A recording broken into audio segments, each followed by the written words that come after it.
This is the Inquisitive Minds Podcast. Hey, thank you for tuning in to the Inquisitive Minds Podcast. I'm your host, Johnny Smith. With me today, we have a couple guests. One is a firecracker of a man, Mike Y., and the next is a political candidate, Zarah Livingston. Welcome to the program, both of you. Hey, guys. Hey, John. So, be forewarned, this is a political episode, and I know we're not used to that here because I don't know anything about politics. Oh, I mean, that means that you know about as much as we do. I mean, Okay. we can talk about silly things. I'm here for it. Yeah, we're really new. Like, we're extreme. Like, I didn't. Well, yeah. I haven't. Before 2020, I hadn't voted for a president since Gore, and if you get that joke, maybe you haven't either. Like, you know what I mean? Gore Lieberman. Yeah, yeah. Wow, you remember the ticket and Yeah. everything? Yeah. I just remember him being president for like 5 minutes and me being like, "All right, I'm over elections." Yeah, it's been a mess the whole time. So you guys brought me here, or came here, excuse me, for something rather interesting. You lost an election to a dead man. I did. What a crazy time, honestly. We live in. I laugh about it. I think it's hilarious. Yeah, that's true. And like, to be clear, we want to be clear because like the thing is that you don't like, just to start here, because like you said, this is a political episode. This is also an episode talking about a politician who died with his name on the ballot. But this is a politician, Tony DeLuca, who was 40 years longest standing state representative, very, very well loved in the community. Like, his name has been brought up, and it's going to continue to be brought up because it's attached to the elections that follow that can't be happened. But like, at the same time, like, we're also trying not to be huge weens about, like, you know. Okay, well, let's start off with, tell me about little Tony DeLuca and what his position was. Well, he was the state rep. state representative. I mean, he was elected in. He hadn't needed to win a general election since 1982 in order to hold his office. I was 3 years old when he won the last election that mattered in his political career. But he had a bit of a rocky story from 1979 to 1982, 83. He had an early start in politics where he took losses. He won 2 general elections, but then after that, somewhere in the mist, just like a lot of these legacy politicians, became Uncle Tony. You know, he was already Tony DeLuca. He was from a well-known family. Smooth sailing. Yeah, I mean, honestly, this isn't even my neck of the woods. You grew up in Penn Hills. Oh, yeah. Yeah, so you know You this get the stuff. flyers every year, like, hey, it's Tony DeLuca, vote for me. I mean, I knew what those He's only been orange cards opposed were. a couple times. Now, how come he didn't have to become reelected all these times? Well, like re-election in a mono-party system, like the PA Democrats own southwestern Pennsylvania. Pretty much, honestly. I mean, it's 80% of the district, 70-80% of the district. So he's a Democrat? He is a Democrat. Okay.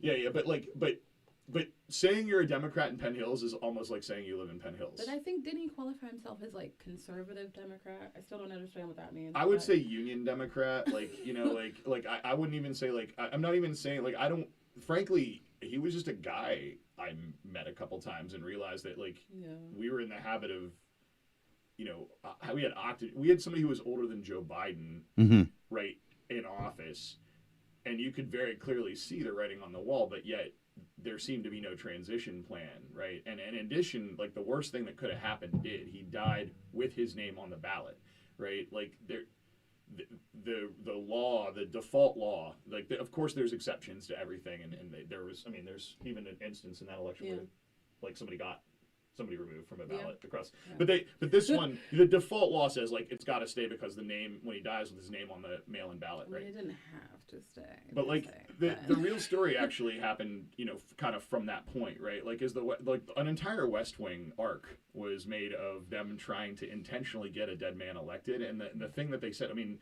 the quote was so perfect. It was it was something like, there's far worse things you can say about a man than the fact that he's no longer alive. I have a quick question. So when that happens, what's the protocol or procedure? Like, who fills that spot then? So I think if there was, like, nobody running, right, the rule is nobody. Roll right into a special. Right, but the thing is, nobody does the job from the moment he dies until the moment he's replaced, right? Mm-hmm. Yeah. And so if a living person is elected a month after he dies, then 65,000 people have voting rights in the district. Like, it's kind of crazy because it kind of has a Hunger Games vibe to it. And like it's got a Palpatine vibe for sure. You see it's almost remarkable. You see the photo of him the one they put up when he won, it does really look like the transition of Palpatine, and it's like kind of sad. It's like and like you don't mean to be mean about it, but like it really was like, this was a tenured politician, but also somebody who was an older person. Like there are realities here, and anyway, so the thing is that like. Let's go back to the question, Johnny. I don't want to lose us on the question. It was just what happens after there's no, dead politician there's is no elected. Representation, right? By default, there's no representation. So imagine this. This is Penn Hills, all right? Now, this is our community, 45,000 people, okay? I've lived here since 2017. You've lived here since, what, your whole life? 30? Long time. 30 years. So, like, okay, so the district had just been gerrymandered, which is redistricted. You can call it what you want, but Penn Hills had been partnered up with like Wilkinsburg and Braddock, and you can kind of see where the socioeconomic overlay was there. Then right away, his last election almost, or so, like it changed, and Penn Hills goes in with Oakmont, Verona, and Plum. Now listen to that: Wilkinsburg, Braddock, and the like, Oakmont, Verona, and Plum. Like anybody in Pittsburgh knows that's a massive shift. No questions asked. Then they have this happen, right? And the community literally goes, okay, like we'll just not talk about it. Yeah, we'll just the day after he died, the paper ran a full article in tribute to Tony DeLuca that didn't mention that there was an election or an opponent. And like the paper will simply say, that's a tribute piece. That's entirely what's supposed to happen. The real answer we got was they weren't required. What was it, like the FCC standard? Yeah, like they didn't have to say anything. But yeah, exactly. So, like there's no requirement. But what is it? Something like everybody suffers when people do nothing. Right? Like that's the vibe on that. Like good people doing nothing is how things, right? And so it was just this dance of we don't have to do something, and it isn't by nature political. So let's just not talk about it. It's almost secondary, right? Like at that point, it's like he dies. What happens is there is a $95,000 a year job, right?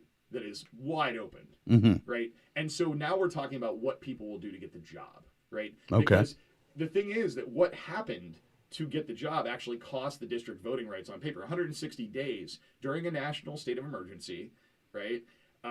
Nobody had voting rights in the district. While everybody around us was electing in a state senate or representative was electing a woman, a black woman, or an LGBTQ black woman alive, all of those that had to have rights. We elected an 85-year-old dead Italian American and forfeited our rights for 160 days in Harrisburg. And, it's like folding hands in a poker game, just auto-folding. Right? Okay, let me take a pause for a second. So you ran for election under the Green Party? Yeah, wow. Okay, yeah, you did your homework. Okay, what is that exactly? I know it's a political party, but like, what do you stand on, or what are your... Oh, cool. Yeah, I mean, for me, I'm mostly connected with, I feel like the two-party system as it stands, a lot of them mesh together, which is perfectly fine. But there's just so much there as far as the obvious corruption and everything like that, and just favoritism, and I get you want to elect your friends, whatever, promote your friends, whatever. But there's just so much there that overlap that I don't think where they see each other. Like, at one point, I'm like, do y'all just blackmail each other? Because why are y'all keep electing the same terrible people? Because, I mean, for me, if I like somebody, I'll vote for them, even if they are Republican or independent or whatever. Like, I don't know. I think they count on people not doing their homework on top of, at least for Pennsylvania, people just are fine with doing the same boring laws and people that aren't going to do anything for you. Now, did you have a plan or action of something that you wanted changed that you were running off of? Oh, cool. I mean, for me, mostly it was the fact that we haven't changed. I'm almost 30 years old. I've seen the same man doing nothing for 30 years of my life. Okay. So I mentioned when it comes to politics, I'm a bit of an idiot. We all are, dude. The best question is, what is he supposed to do?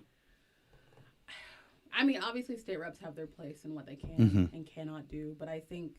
And I'm not asking that in like defense of him. I just don't exactly know. No, you're fine. I just feel like there were so many things that could have been advocated for. Like, I know a lot of people in my community are worried about like how things for seniors are going to go, because there's not really too many like senior community based things, even for the youth. Like, even when I was younger, there was the Y, but even that vanished within like, I don't know, maybe 5 years or so.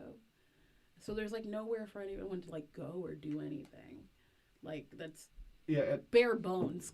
I mean, Okay. Well, like, I mean, also, like, please imagine this was like a 30-day blitz journey, right? Like, he died October 9th, right? And 30 days later, he was elected. And in that 30 days, like, it's reasonable to expect that she was losing like 98-2, 99-1, right? And the whole goal was just to be like, listen, like, absent this, you won't have rights. We're just trying to be informed of rights. And so here's the thing: Zarah was in her first job in politics. We had to boil it down to brass tacks, right? Like, the two things were like, one, the job of a representative is to represent, right? Attend work, don't miss votes, listen to people, and you know you're going to have to answer people that both said, yes, I totally agree with why you voted, and no, I didn't. And if you can just do those things, right, then we have a conversation to start with everybody. Because the thing is, 65,000 people needed rights, not the Green Party, not Democrats, not Republicans, not independents. 65,000 people needed rights. A registered PA Democrat had intentionally diverted into the Green Party to show a clear flag. Listen, I am not a conservative. Don't be confused here. But I also have my lane blocked by a 40-year Democrat. You know, this was a person that was able to do the job on its paper, on its surface, and would have done the same job of anybody coming in for a guy who had done a job for 40 years straight, right? Like, dude, you know, the guy that you replaced at work after 40 years, are you doing his job in 2 days? Yeah, absolutely not. Yeah. So that's basically the idea. Is like, you know, everybody has a different idea of what this job is, but ultimately it says it right in the title. It's like, don't shake the baby. Everything you need to know is right in the title on representative. State representative. You get a chunk of the state. Represent it. And Zarah was ready to do that for 65,000 people. That's why I signed on. It wasn't because I love her. I don't love anybody's. I mean, political. It's not about loving politics. It's about understanding representation and democracy. And we were failing to do that as a community. Yeah. Now, was this your first foray into politics? Not, well, like, as far as running a campaign, yes. As far as, like, normal, you know, I'm a black person living in America. Yeah. No, I meant, like, as far as, like... Oh, man, you hit the wall, Johnny! I meant as far as entering politics, running for a seat, running for office of some sort. Okay. Any political background? Outside of I mean, the general knowledge. Things you run for in high school, like vote for class president. But but as far as like official politics, yeah, that was my first like official thing to do. Okay. Now that you've had, I'll call it an unsuccessful run, do you plan on running again or branching into another arena? I think I would pick something maybe like a city council kind of thing, just because I'm going to be real. I work a regular job like everybody else. So the time that you need for state rep is like crazy. And like, I don't know, like starting out with city council, or even if it's like a step above that, or like a minor step above that, however you want to call it. I know I would have the capacity for that because I can take the chunks of time of working and family and my boyfriend, et cetera, et cetera, et cetera. Okay. Yeah, two hard lessons too. You know, you're always campaigning in politics. That's one. Like, you enter the campaign cycle regardless of where you're entering in politics. You are somewhere in the campaign cycle. I feel the same way with this podcast. I'm always bringing it up everywhere I go. Hey, how you doing? You want to listen to something? You want to see something? Here's a clip. Yeah, like you're always. I mean, you know, every candidate knows they're a brand, and they're always working. They're always marketing, right? Like they're always, you know, the way they're touching down in communities also has a visibility and a viewpoint. And they know that. You know, they're not stupid. You know, like. Now, did you mention something about like corruption and scandal? You want to talk first? Where do you want to start? So, I mean, realistically, it was really surprised to me that the first article, I'll send it over to you so you have a screenshot to run on your guys, but like the first political article I was ever featured in featured the words like corruption and fraud. And I was like, that's not how I wanted to introduce I didn't want to be involved in politics at all, but that was definitely not how I managed to land it. But well, I guess I should run it back then, because I'm in an article about the whole thing in the summer when everyone went to Bill Peduto's house. Oh. And he ran back inside. Right. So yeah, but there was a series of misbehavior, I'll call it. Like honestly, when you look at the thing, it almost looks like the kind of behavior where it's like somebody had all the advantage in the first place, and then they took a few extra helpings in the way that like your kid might at the table, right? And you have to like sit them down, right? And it sounds, when you talk about it on its surface, it almost sounds boring or milquetoast. But there were three important things that the guy who's currently the state representative did, right, to win his election. And it was blatant election engineering. and on the part of the candidate. But like, you can't really talk about the nerdiest parts of politics and make them sound like filthy dirty. You know, it's like what this guy did was enough to raise alarm, and it was enough to raise alarm with the community, enough to raise alarm with analysts, activists. It was enough to raise alarm with a group of people that wanted to fix the problem, and that's like part of what we're doing here. Three things. One, we were present on November. Well, I was present. I met with the current candidate in his role as the Penn Hills Democratic chair. This is Joe McAndrew we're talking about here, Representative 32, Penn Hills, Oakmont, Verona, and Plum. We met with Joe. I met with Joe on behalf of Zarah, specifically to try to introduce her to the committee at a time where we needed to have a fast discussion because the election was coming up fast in a few days. Mm-hmm. But what people assume is going to happen and what could happen are two different things. And this was a living candidate against a dead person with 3 days in an election who could have provided rights to 65,000 people. And the first thing that Joe did wrong was he blocked her from that access. And that's like a gateway access through the Democratic committees to actually talk about what I would call democratic spectrum, right? The ability to solve the problem with what the tools of democracy are, right? And so people forget that these things like happen, right? And that dead people happen. And it happens. And you have to solve the problem. And the law and the elections give you that if the people will take their voice to the floor and talk it out. And that wasn't happening here. So he was able to block her access and hold that over past the election. And right after that, on the 9th, we realized kind of what was happening. And we immediately came out and asked for the Democratic nomination publicly. And I'll send you the screenshot of that, too, from the Instagram shot. But like, yeah, I mean, like, if you go to Zarah for PA on Instagram, it's like 6 panels, and one of them is like this fist and 2 letters saying like, look, you know, I'm the living person. I had my hand raised first. How about you give me the Democratic nomination, right? We started smelling, you know, in the air that we were getting like seriously stiffed by a party that was painting over, like our party was in the process of, you know, and that was a concern. So that's one thing. Then the second part, and this really isn't our narrative. Like this is our narrative. Like Zarah, thank gosh, like, you're an enigma.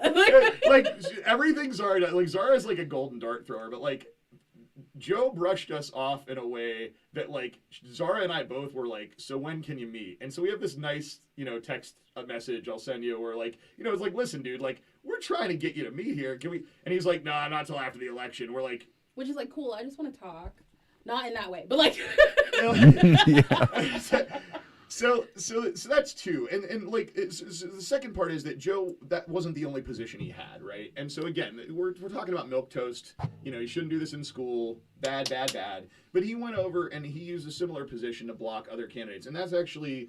one of the community's responses was to literally run Mayor Calabrese against him. Joe McAndrew should be in one of the 96, listen to this, 96 Pennsylvania state rep elections that only have one candidate. Joe McAndrew should be sitting in an election where he just goes right to November and gets elected. And the response to this guy's actions were to have the community fast track their mayor, 70% of the district, first to ballot to run against him immediately upon his special election. Like, it was like, okay, well, no. Right? Like, how do we fix this? And how do you send a message from Penn Hills after you've already been gerrymandered? You've already been convinced that a dead guy was living and serving you. You know, how do you show that Penn Hills can solve the problem? And the spectrum of democracy is to make it an election. So now Joe is in one of 18 unique elections where the winner will win in November because there's only one party in the election. And it's a weird thing. Like, you almost want to apologize to everybody else in your community. Like, 20%, 30% of our community isn't getting served in this election. Was there not a Republican candidate on the ballot? Tony DeLuca did a pretty good job of this by sending home Republican candidates for 40 straight years. There was like one guy for the special, but I honestly can't tell you. Clay Walker, and I don't know much about him as a candidate, but Republicans haven't really won an election. It's basically the Disney Democrats in Penn Hills. They cannot lose because 80% of people will identify as a Democrat and cannot divine the fact that they actually are trending conservative. Like, people aren't drawing a line in the middle of themselves so conveniently, right? They just assume they're Democrats. Yeah. But no, like, listen, if you're left or right, there's got to be a center. Which we're also still in a state, though, where people are like, Democrat, pull the lever. We don't do that anymore, but it's also, all electronic. Pennsylvania traps you. Like, are we Pennsylvania Democrats because we're Pennsylvania Democrats? Listen to us talk. Are we Pennsylvania Democrats because we're FIPPOs, right? We're for the intention of primary only, right? You know, like, just for the primaries here, you have to be registered something. Like, I've been registered for something I haven't been voting for 20 years, but I identify left, right? Can you explain gerrymandering to me? You want to? This is the easy one. The way I'm going to explain it, you probably explain Come on, yeah, like, I mean, it's gerrymandering and redistricting. There's a fine line, right? Gerrymander is a redistrict with intent to gerrymander. You know, it's like, redrawing districts happens, right? It happens. These districts in Pennsylvania, I think they have to be, 65,000? They have to be like a certain number each. So redrawing districts happens with population. It just happens. Mm-hmm.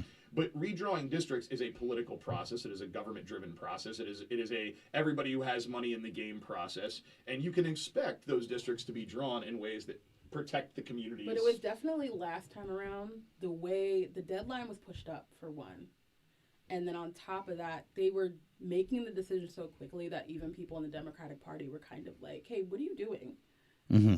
Like you said, the redistricting can happen. It's fine. Yeah. But if you're moving things up, and then originally we didn't even have a date for the special election after everything happened. And they were like, oh, we should do it here, and then it's like, it's a circle jerk of like nothingness. Your May primary in Pennsylvania, by the way, is April 23rd. Congratulations. I mean, Pennsylvania is a state that hasn't gotten alcohol rights since 1776. It's lost gambling revenues and sin tax revenues to the neighboring states because it's been slow for years. And it manages to move its elections up 2-3 weeks early into holiday weekends, directly in conflict. How amazing! They love it. They love. So Pennsylvania elections are a special thing. But the thing is that the third piece, and honestly, everything else that Joe McAndrew did to be Joe McAndrew right now, who is a guy who has not won a general. He's only lived in our community for like 3 years. You can. I mean, you can see. I mean, like, again, you don't want to start saying like, okay, this guy clearly set it up, saw it coming. But the third, absent everything else we've said, you would just be here. Like, we're not even here because of those things. Like, that's all I'm doing for those things. No, Joe, like, the debate, or they tried to, so Joe tried to block Zarah, and that kind of worked, right? Like, between that and the process for getting her on the ballot, which is a different story to be told another time, like, that kind of worked. But then he tried to block people internally. That's Pauline's story and the other candidates that ran against him. Pauline's kind of standing up on behalf. She was the last person that faced him behind closed doors, and she's going to run against him in the public election, in the primary now on April 23rd. But those would just be like, again, hand slaps. The dude tried to get the debate that got set up after there were candidates shut down. He called the debate organizer, who was like this, he called the debate organizer, and he tried to get it shut down. So the last bit of, okay, this candidate didn't face you, these candidates are facing you, they got through, their paperwork got through. Now you're going to try to stop the debate that got organized right before a closed door election, right? Like, this wasn't even something that the public had access to. This was just the Democrats in this area trying to nominate somebody. And he tried to block the debate, which I don't get, because that would have benefited him. Because, babe, if you can make a speech, you'll be fine. Go to the debate. Right. Talk. Absolutely. And the thing is, that is where the straw breaks the camel's back. It's actually none of those other things. It's right there, because if you represent a district and you game them out of rights for 160 days for your own job. That's kind of shit. I mean, that's your own family that you took those rights away from. So that's kind of whatever. Okay. But that's just us two people talking at that point. Okay. Now the mayor is out there talking openly about how he was blocking internally. All right. But the stopping of the debate, a democratic device, a time-honored tradition and test, and really like a thing that you think about when you think of a contested election. And this was like an 8-candidate election. It was ranked choice voting. And Pauline finished second. Mayor Calabrese finished second. That was the spot where we had to step up, right? At that point, it was, now we actually have to come here, places like this, and start lending our voices to actually openly say that the way that you acted to get the job wasn't befitting a person that should have even been running for the office in the first place. Okay. Like, what you have to say to that candidate is, not only did we run up somebody against you, like, that's just something we would have done. But at this point, this isn't just third strike American baseball. You're a member of the Democratic Party representing Democratic Party values and devaluing your party of democracy. That is a serious offense. And you have to at least, if you're not willing to be a kid that goes to the corner and accepts that you've done something wrong for a little bit and learns what you've done wrong, we can't restore you to office. And so, that's when we actually took action. Like we only brought these storylines together in the last 72 hours. We would have brought them earlier. Mm-hmm. I would have screamed that. Jeez, I mean, we were like the way we rang bells on social media. If we are only learning of this, and so we're coming out openly to say, listen, if this election is even in doubt, you should be the one sitting down. You can't represent yourself as an incumbent. You're a paper incumbent. You can't represent yourself on Tony DeLuca's legacy. You rode his legacy in and you propped his coffin up to get into office.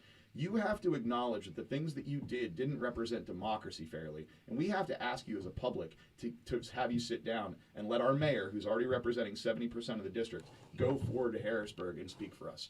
And that's just to clean up the mess that was already made. Mm-hmm. Like, we haven't even made, like, understand that, like, please go quote Pauline Calabrese on term limits, right? Like, don't ask me what she thinks about term limits. We think that this is effectively a transition plan to try to clean up politics in Penn Hills that have been dirty for 40 years. Mm-hmm. And let's just say it now. It's after the pandemic. Let's just say it now as a community. Let's admit that stuff wasn't ideal here. And this is an easy way, to start talking back. And that's really what we're here to ask. We're here to ask Joe McAndrew. I mean, you can ask him, Z. Ask him. Just ask him. Ask him to give it up. Come on. So what do you want to say to Joe McAndrew?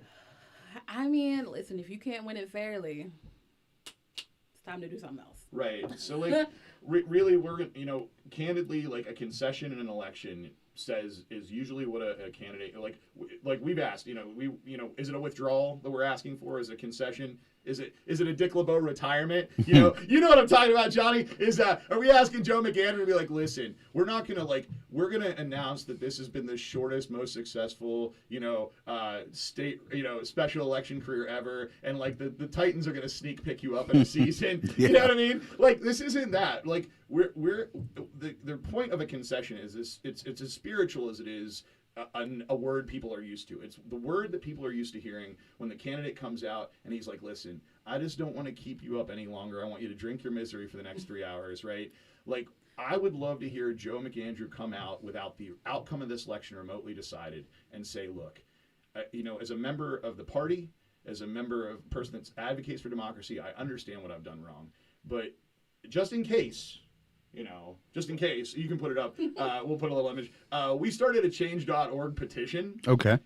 To specifically ask residents of Penn Hills, Oakmont, Verona, and Plum that are aware of these actions and what we're talking about to go out and sign the petition to start making it known that we're actually asking him to give the election up before Election Day. Like, just. By the way, if you are scared, you can sign anonymously. Yeah. Oh, you can? Oh, yeah. Did you? Oh, good, because that would be weird, because it would be easy to figure out who you are. Honestly. And I just asked if you signed. So, all right. So, yeah, but it's like when you roll out package, we'll have already, Mayor Calabrese will have already spoken have already spoken at least one news outlet. And we are procuring the things that you'll show on screen, mm-hmm. and we'll be procuring the other assets necessary to make this case to the public so that they can make this ask together with us. And we would like to, we would really like to send a message that, like, it's not about, like, we understand. I mean, everybody has to live here. Yeah. I mean, at the end of the day, I feel like for Joe, you signed up the job to be a public servant. If you are mad about this is your job. Mm-hmm. Deal with it. Literally. I mean, I would say it to myself, and he knows that. It's just the people living together is tricky because you got to talk to everybody's kids at the same time. Calabrese's, DeLuca's, Livingstons, Yanchak's, McAndrew's, the kids now. I mean, Pauline has kids, Joe has kids. We'd love this to be where the conversation starts now, not just at home, but with people that don't have those last names. Like, don't be the future Hatfields and McCoys. Like, remember this happened. Like, we're living some present history right now, and it doesn't have to be repeated. Like, the next time somebody comes up and they can do a job and they have their hand raised, you can sit down and talk to them and find out about this person. Well, this is the opportunity. Tell the people about yourself real quick. Right. What do you want to know? Oh, God. You're so good, Johnny. Oh, my God, I have to form a paragraph. No, I'm just kidding. Honestly, I do so much. Where should I even begin? I mean, you're a healthcare worker. Yeah, I do that. That's just my 9 to 5. I do so much. I mean, mainly I do mutual aid and community organizing in various ways. It's mostly like networking people with resources. Okay. So that's how people kind of know me in the first place. But other than that, I'm just a girl in her 30-year-old world. I'm just kidding. This episode has been sponsored by Goat Grinder. Right now, go to goatgrinder.com, enter in IM20 to get 20% off your order. All right, hey everybody. My name's Ron. I'm the vendor, owner of Goat Grinder, and this is the Inquisitive Minds podcast. We're sponsoring this forever now. We're going to give Johnny $1 million, so everybody watch this. No, I'm kidding. Anyways, so it's a grinder, sifter in a mason jar. This is your pressure band, keeps it all together. It's your top grinder, bottom grinder. When you're ready to grind up, slip it on there, give it a snug, throw in, I don't know, whatever you want, and then off center post, so you don't smash everything in the middle, and then all your junk will fall into this handy dandy sifter, and then everything else will fall in here. I use it to make relish. So what happens is when I grind up you get all your pickle stuff in here, but then you don't have to have a fucking juicy hot dog. You dump out that extra sauce. And they do fit on larger regular mouth mason jars. I would sell them for $75. Someday I'll raise the price, but for now they're $75. I started out at $90, and then I came down. I should have stayed at fucking $90. I don't know why I'm giving everybody a break. I am just a man living in my 37-year-old world. I mean, it speaks to, like, at the end of the day, like, we all go to work, man. Mm-hmm. Like, at the end of these are, at certain levels. Like the mayor position in large communities here is actually it's not a full-time job. Like our mayor works for 45,000 people for about a dime a person. Mm-hmm. We pay about $1.50, 65,000 of us to put a $95,000 job on the table to make sure somebody's sitting on the chair for us in Harrisburg.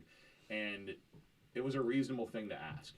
It was a reasonable thing to ask, and there was no reason that we couldn't have that conversation. And it's a shame that we're kind of having to push it as hard as we are now, and say, like, look, just this isn't the way we want to go. Like, candidly, I'm so glad you were willing to talk about something crazy like this because my organization's about to title sponsor the Milledale Music Festival where we're moving through trying to do this mobile production group, all this awesome stuff, and there's this election in my backyard, and it's always the thing you say is like in our backyard. It's always the thing you say is like not in my backyard, and you hear it so much, and it's like it's like as long as it doesn't come to my backyard, it's cool. Yeah, and that's a thing that we can't have happen moving forward. It doesn't matter as long as everybody's doing a little bit, right? It's just a thing we can't have. It can't add up to this 40-year freight train where we have these 2, 4, 6-year ripples that we live out of it. We have to have a transition plan when we have an aging politician. We have to have, good, It seems to me in general, all of U.S. politics are pretty screwed up. I feel like the system's broken. Yeah, come on, Johnny. This is your time to shine, baby. But I don't have any answers. That being said, how would you guys suggest we fix this broken system that we're essentially stuck in? I mean, I in an ideal world, utopia, right? I would just rip it from the top down, and you just start over. Like that's in an ideal world, utopia. Yeah, I'd be remiss if I didn't push back or question a little bit. Yeah. So we rip it all apart. Well, not at the same time. What goes into place there? Yeah, no, it's absolutely a good question, and like I'm not that way. And like I rip, but I rip sideways, and I'm like I always see like, okay, you move this one over here on the chessboard, and then you move up. Like I don't quite start ripping from the top down. It's like that Ghostbusters Zool, and you're just but the thing is that obviously the first thing that politics will tell you is that engagement is key, right? And I think that most people don't realize that politics now are just, for the most part, they're working jobs, they're part-time jobs, and there's something where you trade hours to get something done, right? And so it's just finding a language for the people that you're representing to get something done. So that's an easy way to get people to start thinking about running for office, competing, right? We had this system that was designed to compete for these jobs, but now these jobs aren't even the best jobs we have. Right? They're considered like working middle class jobs, but they're working class middle class jobs with perks, as everybody in America knows, right? And so there's this weird benefits package if you decide to opt into dishonesty to get yourself paid more. Well, let's be honest too. You have to start somewhere. Yeah. If you're going to get into the political realm or you're going to be a lifetime politician, you do have to start somewhere. So whether it's alderman or city council, you get up the ranks. The only suggestion that I have that I'm definitive with is we have age limits. Yeah. I know that's, not everybody at a certain age has lost their faculties, but let's wipe it across the board. I don't know what's the top age. I don't know what that would be properly, but I think when you're having people, if the life expectancy is 75 and people in office are in their 70s and 80s, yeah. I think it's time for them to get the fuck out. I think, we're talking about like competency versus longevity, right? And that's a really tough question. Like two of my grandparents were like, well, don't those two things get kind of blurred together the longer you're in office? Necessarily, but here's a fair statement, right? If you go and you fail a driver's test, should you still be able to hold a pen and cast a vote, right? On behalf of somebody. If you fail a driver's test and you can't see the eye chart, how are you going to read a bill? You know what I mean? Like Braille. Right? You know what I'm saying? Like my point. Yeah. I mean, I'm not trying to. I know one thing I would like to, I guess, go back to. That's a good point. Sorry. No disrespect. No disrespect to the full spectrum. Like everybody should have opportunity. We love our blind listeners. So wow. I didn't mean to accidentally. You're the worst, Johnny. Please edit. I mean, like how a lot of the people, like back in the day, they had regular jobs and they would, like Hamilton and stuff like that. They would come once a year. I don't even remember if they got paid or not, to be honest. And they made their decisions, but they still, they had a little discernment because they still had to go back home and work their regular jobs. Like none of this like insider trading and funky stuff. Well, when you're approachable as a politician, I don't mean that as your personality, but like if you can be reached normally. Back in those days, you could ride a horse to some dude's house and he'd be there. Good luck getting into, some high political house, like getting in the White House. The president was much more accessible 200 years ago. Well, I mean, yeah, smaller. Unfortunately, that's when it grows, it mutates into some whatever bullshit we have. Right. I mean, there is something to be said for hybridizing the way people's communities have worked. I mean, globalization is inevitable. Like, let's just start there. Like people are going to globalize the world, whether or not it is going to be globalized. People are moving all over the place, everywhere, and they're bringing their cultures with them. Right. So there is an implicit melting pot that is going to happen all over the world, right? But what the way people solve problems differently, some of that's different language and some of that's different techniques. But what America made was this like fast bet on itself. I mean, it's a really young government, right? And it made this hot bet on itself that was like, we're going to let everybody say anything they want to and see who doesn't shoot people. I mean, except women and black people. Right. Well, right. But okay, now, and it's weird that you say that because I'm not trying to like be a complete like red, white, and blue waver. I got you. I'm not trying to sit up there with that. What I'm trying to say is that like the text, like, look, I don't trust. Like in theory, everybody had a voice. I don't trust a founding father farther than I can throw out Mount Rushmore, but I do kind of dig a Freemason. And in order, it's First Amendment, speak. Second Amendment, shoot. That shows a pretty clear check and balance, right? I can speak to the level of your Second Amendment. When you're ready to pull out a gun and shoot me, that's probably what I should try. Look, whether or not Mike makes right or not, if somebody has a gun to me and they're like, Mike, I'm going to need you to stop talking for 10 seconds. I mean, that's an effective tool. I'm going to think. Yeah, you're just going to have to kill me. He went out running his mouth. You're going to shoot me, you pussy, go fuck yourself. 10-year anniversary of Run My Mouth album. Yeah. Spotify. So, I mean, it's at the end of the day, like, we're here not to settle things Wild West, but like, but the bet is, and this is where democratic socialism far left, this is where there's a big pull on the rope, is that we're making a bet on ourselves to talk all our stuff out and get it sifted here so that we can all live here and work together no matter who shows up here. And it's not exactly going great, and everybody is very, very well aware, right? And the writing's on the wall, and it's very, very well aware, and we are trying to live in denial of that through our own exporter branding. We've been doing it for years. Okay, fine. But at the end of the day, we got to be realistic about where we are at the poker table, where we are as a government, and where we should be going, because globalization is inevitable, right? there are pieces of systems from all over the world that can be incorporated here if we're willing to talk about it. But if we can't talk about it fast, can't resolve it fast, we lose the bet. We lose the bet, then all of a sudden things you can't talk about, herding up, rounding up of the unpleasant. You've never been there yourself, have you, John? No. Never been asked to leave in a Never venue. been. I was Unfortunately, a political prisoner. I'll have people know. Were you really? Oh, Can- yeah. can The government did not think a felon should have a firearm and took away my freedom. Oh, okay. So I'm going to call it being a political prisoner. Oh, I see. Yeah. I don't really like, and I get why for some people, like if you've done a really violent thing, sure, but if it's like harmless, I mean, who cares? I get that, but since we're talking about politics, then people are going to debate what's harmless. You know what I mean? We get in that whole thing like We the should know words. what's harmless. The words you can say, the words you can't say. It gets in that whole argument. Well, once you can't say one word, what else can they ban for, or book, or vice versa? Right. And you mentioned the Wild Wild West. It made me think of an analogy, and let me know if this is right. How back in the day, there were smaller towns and sections, so a lot of towns might have a bully, like that controlled the little area. And not saying he was a bully, but that seems like what Joe DeLuca did was over time. Joe McAndrew. He can Controlled be Joe that. DeLuca. Or Tony DeLuca. Yeah. Not the long, Tony DeLuca. Tony DeLuca. Yeah, controlled that 40 Joe years. McAndrew, current representative. Tony DeLuca, former representative. Okay. Okay, yeah. But it seems like that's what it was. He had a stranglehold for about 40 years on that small area. I mean, is it? And what percentage is a stranglehold, and what percentage is status quo being status quo? Right? Like when you say the holistic brokenness of the system, you're not just talking. I mean, 177 elections, these 203 state rep elections are decided. They will either go in November with 2 candidates or 1 total. Right? That's almost 90% of the elections. It's a lot of the elections. 100, yeah, almost 90%.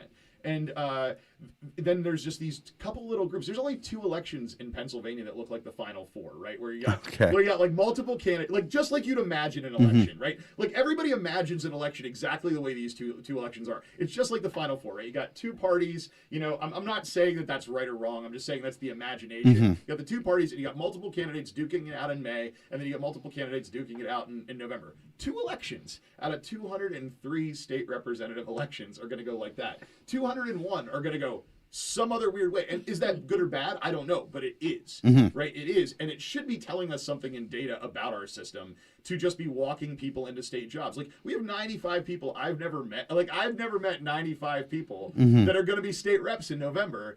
And neither have their hometowns. Like their neighbors know them or their mom know them, but they went out and did their homework. They did their actual homework. They were engaged and they got on the bill. And they're in kind of mono-party elections because nobody else did the work. And a lot of people are not doing it because they think money, people, time. Listen, this community got Pauline. We almost got Zarah on the ballot with just hard sweat, and we got Pauline on the ballot with just a dozen people going out to the community and going like, look. Do you want to have choice in elections again? We didn't ask, do you like politics? We didn't ask, do you like politicians? We said, look, we know you're burned out. We know you're tired. Do you want choice in elections? It's sad that it has to be that simple question. It was not. It was like people ask questions about the election. People ask questions about the candidates, but every one of them signed on the basis of understanding that they were running out of choice and they didn't understand why. And the parties don't care because strategically, money, people, time win elections. You can do it from a corporate strategic standpoint. So why would you want to bother with the public when you don't have to? There's no need. Right? You can just engineer the election any way you want. You throw out a bunch of social media that says the candidate's great and Bob's your uncle. You got a new... You know, I don't watch a lot of like TV, especially with commercials and stuff. I subscribe to a lot of stuff, but I've recently been seeing a few commercials with either pharmaceuticals or now political campaigns. And I'll be honest, I thought some of them were like Saturday Night Live sketches until their completion because they're so ridiculous anymore. So bad. Here's my take. One of the reasons that I knew like there's a hope of like I don't understand how this works. Like I don't know. Like Zarah definitely spoke the best Italian in the room when I walked in as far as politics was concerned, right? Like okay. Inglorious Bastards. Yeah. And like I figured I knew you'd love it, Johnny. So I was way behind, but I looked at the Biden-Trump campaign, and I was like, this looks like bad internet homework that high school kids did. And the reason is because nobody wants to work. They're all paid people. They're sitting in home. Look, I'm sure they wanted their candidates to win. I'm sure they love their politics. It did not look like they gave a crap about either of their candidates, the way they put in work. I will say some of the people that work on campaigns do not care about the candidates that they are working for, which is wild.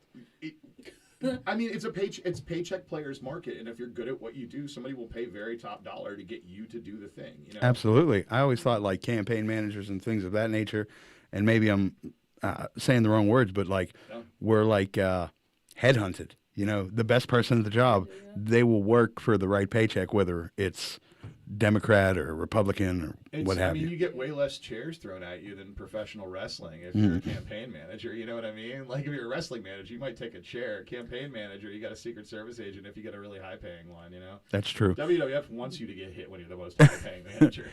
I do want to pivot away from this for a second. Oh, come on. Yeah. Just mention that live arts everywhere. Live arts everywhere. Was just announced as a sponsor for the Millville Music Festival. Yeah, title sponsor. Sorry, Z. I'm so glad you came out with me. I gotta talk music stuff now. I know how you hate community things. My so, yeah, Johnny. Honestly, super exciting because Live Arts Everywhere is actually a brand family that Filter Arts, my art engineering group, designed to respond to just two things really, really well. One, design fast ways to get artist jobs back and get 10 to 20,000 unemployed artists from the pandemic working again. There's still people living out those pandemic ripples, there are, and making ends meet on the skills they have and the job market that's out there. But also getting the ways to help communities and economies. And so we wanted to just introduce ourselves to the community. We're going to be coming and doing a lot of stuff. Go check out the Ultra Portable Maker Stage. You're going to be able to check it under a Southwest plane without raising your baggage fees. Like we're giving artists a way to fly their arts and music all over the country on their own. And then we're working with incredible, developers like Zero Fossil, Frequency 528, people that have been developing from the ground up and really putting arts on the ground in the city, along with just fantastic things. So we got to do this, and we want to introduce ourselves to the city, and an opportunity came up to sponsor the Millville Music Festival. Like, it just kind of, one of those things just kind of flew through the air, when you see it go by, and it was one of those things that we couldn't not think about really hard, because we thought, what a great way to introduce ourselves as a brand family to the city was to sponsor the best local independent live music festival in the region of Pittsburgh that gives people first opportunities and paychecks in their pockets for their first gigs, and does it in Millville. 10,000 people walk through that place. We thought that was an awesome opportunity. So we're going to be sponsoring this festival on a one-year basis. We're not going to be a second-year sponsor. We think, actually, we're excited about, the idea that maybe a UPMC or a Highmark, maybe a Thomas Tull is out there ready to actually talk about what local music is doing. Maybe an Acrisure, somebody over there wants to talk about what local music is doing right now. We'd love for them to go talk to the Millville Music Festival. We think it's a massively undervalued festival, and we'd love for them to do that. But really, our opportunity is to say, hey, we're going to be here a long time, making sure that our two priorities are never missed. We are always going to be making sure that we create as many artist jobs as possible, and we build those things in ways that get money and people to communities that need them right now just as badly as those artists need that money in their pockets. And so this is just a way, we're hoping to actually, I'm going to preview this because I'm hoping to not launch in a day. We are going to do a parking lot takeover April 27th. It's going to be a can drive, and we're going to introduce the maker stage, bring some arts, but I don't know if it's live arts or if Mike Y presenting it. We have no idea what it's going to be yet. That's very exciting. Yeah, but we're hoping that if once we get our name out there a little bit, that we'll be able to do a quick takeover and really introduce ourselves on both sides of the board. I will say sports is involved. Okay. If we pull this off, sports is involved. And actually, I'll know by the time we go on Monday, so I'll know whether I can. I know I can be like, "Hey, Johnny, cut this shit out, man. I know what I was talking about." Yeah. But no, Live Arts Everywhere is coming, man, and we hope that people see the work that we're doing in the field, and with this year's partnership with Millville Music Festival, the things that we're hoping to do to just bring awareness to the working musician, the working performer, the working artist. Man, thank you so much for giving me a chance to talk about it, because this is pressing. I want this off my plate. I want this guy gone. I want this election over so we can move on to the summertime and nice stuff. It's weird to be going out of politics and just into anything else. But yeah, I was just thinking that I'm going to have you back on, Because you got so much more to talk about. Nah, I'll bring somebody else more interesting than me. Like, nah, I mean, like, Johnny, you're the most interesting guy in the room, bro. I don't know about all that. Come on, man. I've heard the story. Yeah. This guy's stories. I mean, I've got a couple stories, you know, a couple, but we all do, man. they're all fuck ups. So it's not. It's nothing like inspirational. Like I did great things. It was like, hey, you want to see a guy throw his fucking life away and rebuild it multiple times? Like, it's not impressive. It's just it shouldn't have happened in the first place. A lot of people can't say they've done that though. Well, I mean, it's like graduating high school. I went and got my GED. I didn't deserve a party. I should have already graduated. What was it? Ron White said. I think I used. Actually, that's crazy. You used Ron White there because, the Ron White reference because I was thinking that Gore joke I made was a direct parody, as you know, of I have my GED, and if you don't know what that is, you probably have one too. Yeah, That's a Ron White joke. That's my favorite Ron White. So before I forget, I always like to ask my guests a piece of advice, and it doesn't have to be about anything specific, just whatever you feel like giving some advice about. I'm going to ask Zarah, you first. I'm on the spot. No, I'm Just look into that camera and tell the people something that could benefit them. I will say the one thing I've learned recently that I've keep instilling in myself, if you want to do the project and you don't think somebody's going to listen to it, do it, because there's actually going to be people out there who will extend their hand and have been listening to you the whole time. Wow. That's wonderful. Mike, what about you? I can't follow that. Don't wear a turkey suit in the woods the day before Thanksgiving. Oh my God. I've always said don't wear white after Labor Day. Hey. And I just can't follow that. That's just a better one than I was thinking. I was like, I was thinking of a good one, then Zara was like, trucked me. So I made it all like sappy. Like that was the Hallmark finish for sure. So where can the people find you guys? Where's your? Let me be clear, because a lot of people choke up. Where can the people reach out to you? Do you have social medias, websites? Promo yourself. Social media. I'm not on my Twitter a lot, but it's zombie_kiss. Okay. That sounds interesting. My Instagram is just zombie kiss, all one word. Are you on Facebook at all? I am, but it's just my regular Facebook. Okay. Yeah. Mike, where can the people find you? Yeah, honestly, if you go to, I have a tiny URL. I'm kidding. I'm not kidding. I switched to a tiny URL. It's just tinyurl.com/thatguymikey. And when you go there, there's a page, and it literally says for the next like 11 days or whatever, if you walk up to me and you want to talk to the mayor, I have her on my cell phone, and I will call and ask her a question for you. I literally listed the sites I'd be around. Listen, I got so tired of people telling me they couldn't find my candidate. We fixed the problem. I am a busy person. Well, so's Pauline. I mean, Pauline's the mayor and lawyer. Like, you know, it's but I think I'm the one person where you were like, yeah, she has something to do, and people are like, you know, it's not just that. It's that people that have full-time jobs in politics understand that breaking in is working through your part-time jobs, but they think everybody did it. But it gets harder and harder and harder as the economy shifts, right? And it gets harder when you're trying to come up from a lower mat. Absolutely. Yeah. So like, yeah. I mean, end game. Yeah, it doesn't help that I was also out of town. So absolutely, if you go up to the website, you'll be able to like come up to me. I like literally post my weekend schedule. You can like come up and I'll tell people exactly what I'm talking about. And I'm only working for the campaign when I call Pauline. I'm talking about all my other projects, but I am not political until you say, hey, I have a question for the mayor. I'm like, it's cool. I know the mayor. I'm gonna call it for you. Okay, I just got two last things before we wrap this up for the day. You, Johnny. The first one is for me. The second one's for you. I always ask every guest that come on, have you had a paranormal experience at all? Either one of you. And if so, would you like to talk about it? Does it count if it was one of those apps? Everything counts. I downloaded, I don't even know if it's still around. It's called like Ghost Radar. Okay. And me and like, I was like 17 or something. We went to one of those like abandoned houses like in the middle of Greenfield and just like messed around with it. And then one of like this old staircase fell down and then we left. Shout out to Greenfield's finest podcast. Come on, Greenfield.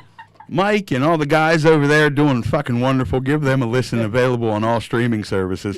Mike, have you had a paranormal experience? Have you had one? I want to hear yours first. I mean, I've had ones, but like I hallucinate all the time. So I'm just, maybe I'm crazy. It's kind of weird. I left the church in 1999. I'm actually getting a baptism in August. And it's a wild thing because I intentionally left the church over being Eastern European and stubborn, and a story of the Old Testament I really liked.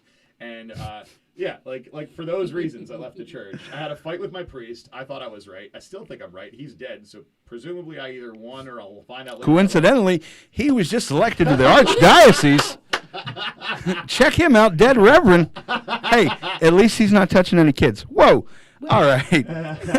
I'm sorry. Go ahead. No. So like, really, I'll say that like, there's this weird like blend of existentialism and anti-existentialism you study when you start kind of studying mixing the spiritual with the religious with the scientific. Like, how kind of mixes together, right? Mm-hmm. People just have ideas and they talk about what they thought of. So like, I don't really see.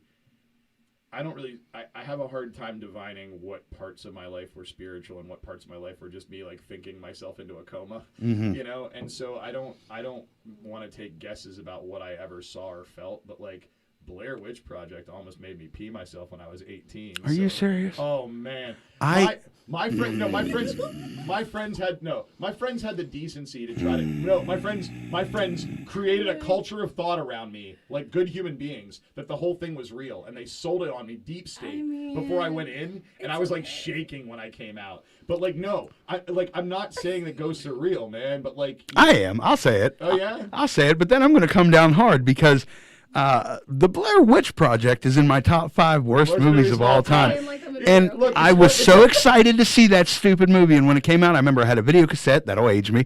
And I watched it and was so fucking disappointed. When you see a 48, Paranormal Activity either because like when you see a $48,000 movie make $30 million, whether or not you like it, you have to call it in. Oh, it's a successful movie, But, but it's a piece of shit. Look, like everybody's got taste, right? I know people that hate that movie. I know people that love that movie. I have just picked a side of the fence. I got a bigger beef with that. When that movie was released online, and this was early in the internet information age, they listed the actors as dead to make the movie more realistic, and that prevented those people from getting even more work. And they just most of them have that shitty fucking film as their resume, and that's it.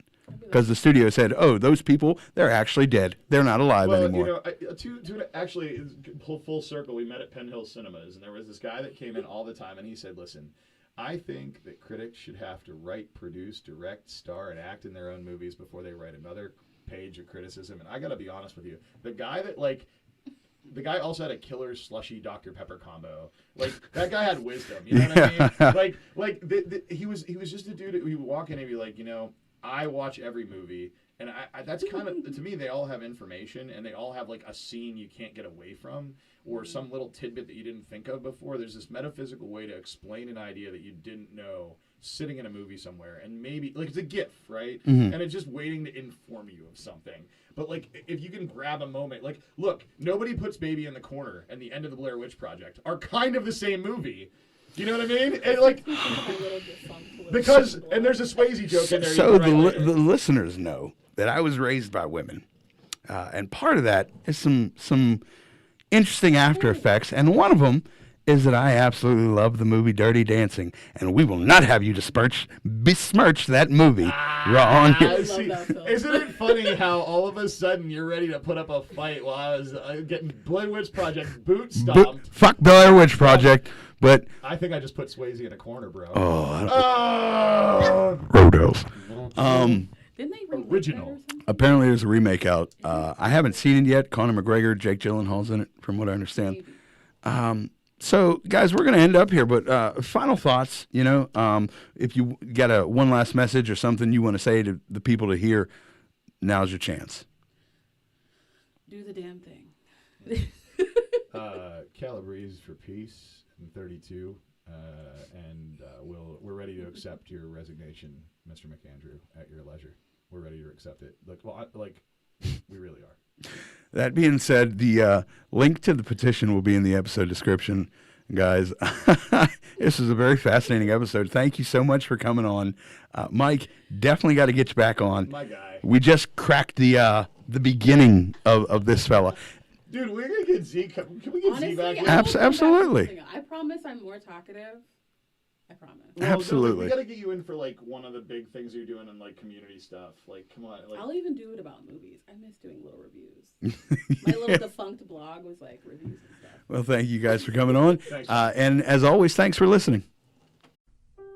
This is the Inquisitive Minds Podcast.